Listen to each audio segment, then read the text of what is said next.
அனைத்து ஆன்மீக நண்பர்கள் அனைவருக்கும் வணக்கம். இன்னைக்கு நம்ம இந்த வீடியோ தொகுப்புல முருகப்பெருமானை இந்த ஒரு நாள் மட்டும் வணங்கினால் கோடிக்கணக்கான கடனா இருந்தாலும் சரியாகி விடுங்க.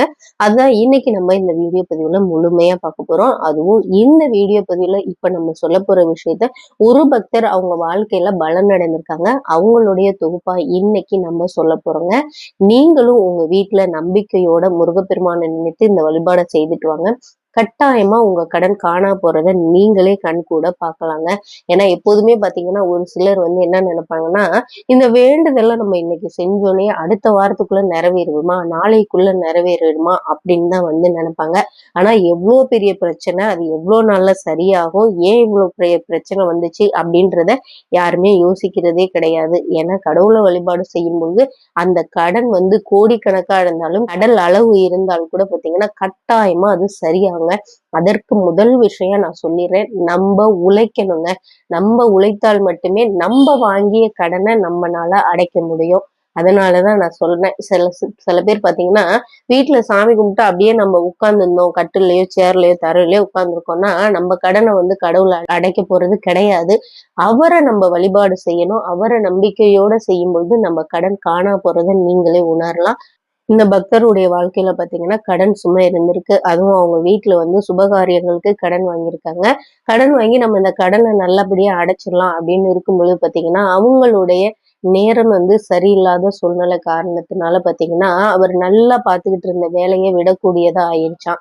ஆனா அவங்க இவ்வளவு நாள்ல கடனை அடைச்சிடலாம், 3 மாசத்துல அடைச்சிடலாம், 1 வருஷத்துக்குள்ள அடைச்சிடலாம்னு அவங்க பிளான் பண்ணி வச்சுட்டுதான் இந்த கடனையே அவங்க வாங்கியிருக்காங்க. அப்படி இருக்கும்பொழுது பாத்தீங்கன்னா அவங்களுடைய கணவருக்கு வேலை பார்க்குற இடத்துல பிரச்சனை அந்த வேலையை விடக்கூடிய சூழ்நிலை அமைஞ்சு போச்சுங்க.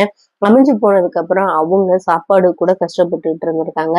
அப்போ அவங்க எல்லார்கிட்டையும் உதவியா பணம், ஏன்னா சாப்பாடு கூட கஷ்டப்படும் போது அவங்க கடனாவும் உதவியாவும் வாங்கியிருக்காங்க. வாங்கி அந்த கடன் மேல கடன் சுமை ஆயிட்டு.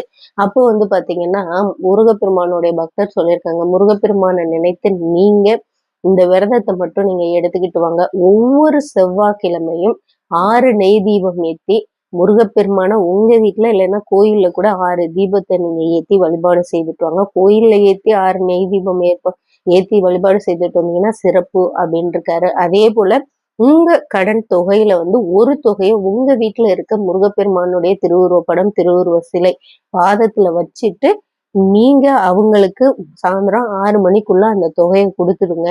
இதே போல செவ்வாய்க்கிழமை நீங்க செஞ்சுட்டு வந்தீங்கன்னா உங்க கடன் கட்டாயமா உங்க கண் குளிர நீங்களே பார்க்கலாம் அது கரையிறத அப்படின்னு இருக்காங்க. அவங்களும் சொல்லியிருக்காங்க, நானே கடன் சுமைக்காக நான் வேலையே இல்லாம பார்த்த வேலையும் போய் கஷ்டப்பட்டுட்டு இருக்கேன். நான் அந்த தொகையை கொடுக்க முடியும் அப்படின்னு. நீங்க ஒரு 2 வாரம் தீபம் போட்டுட்டு வாங்க, கட்டாயம் உங்க வீட்டுக்காருக்கு வேலை கிடைக்கும். அந்த முருகப்பெருமான நீங்க சரணாகதி அடைஞ்சீங்கன்னா உங்க வாழ்க்கையில பெரிய மாற்றத்தை உணரலாம் அப்படின்னு இருக்காங்க. அவங்களும் முருகப்பெருமான சரணாகதி அடைஞ்சு நம்பிக்கையோட வழிபாடு செய்துட்டாங்க. முதல்ல அவங்க கணவருக்கு அந்த போன வேலை அவங்க ஆபீஸ்ல கிடைச்சிருக்குங்க.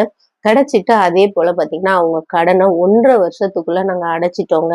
ஏன்னா நம்பிக்கையோட முருகப்பெருமானை நினைத்து நாங்க எங்களுக்கு ஒரு நல்ல வேலை அதை கொடுத்து நாங்க நல்லபடியா கடனை அடைக்கணும்னு வேண்டிக்கிட்டோம். இன்னைக்கு சந்தோஷமா இருக்கோம். நல்லபடியா எங்க கடனும் அடைச்சிச்சுங்க. நாங்க செவ்வாய்க்கிழமை இன்ன வரைக்கும் நாங்க விடலைங்க. தொடர்ச்சியா முருகப்பெருமானுக்கு 6 நெய் தீபம் போட்டு செவ்வாய்க்கிழமை அன்னைக்கு வழிபாடு செய்துகிட்டே வரோம். எங்க கடன் தீர்ந்துச்சு, இருந்தாலும் எங்களுடைய மத்த பிரச்சனைக்கும் நாங்க இதை மாதிரி வழிபாடு செய்துட்டு வரோம். பக்தர்கள்ட்ட நீங்க சொல்லுங்க, கட்டாயமா இதுல அவங்க பலன் அடைய முடியும் அப்படின்னு சொன்னாங்க. அதான் இன்னைக்கு நம்மளுக்கு இந்த பதிவுல சொல்லியிருக்கோம். நீங்களும் முருகப்பெருமானை நினைத்து எந்த ஒரு பிரச்சனையா இருந்தாலும் நம்பிக்கையோட வழிபாடு பண்ணிட்டு வாங்க. அனைத்து பிரச்சனைகளும் சரியாகிறத நீங்களே கண் கூட பார்க்கலாங்க. இந்த வீடியோ பதிவு உங்களுக்கு பிடிச்சிருந்தா நம்ம சேனலை நீங்க லைக் பண்ணி சப்ஸ்கிரைப் பண்ணிக்கோங்க. மறக்காம பெல் ஐக்கானை தட்டி விட்டுக்கோங்க.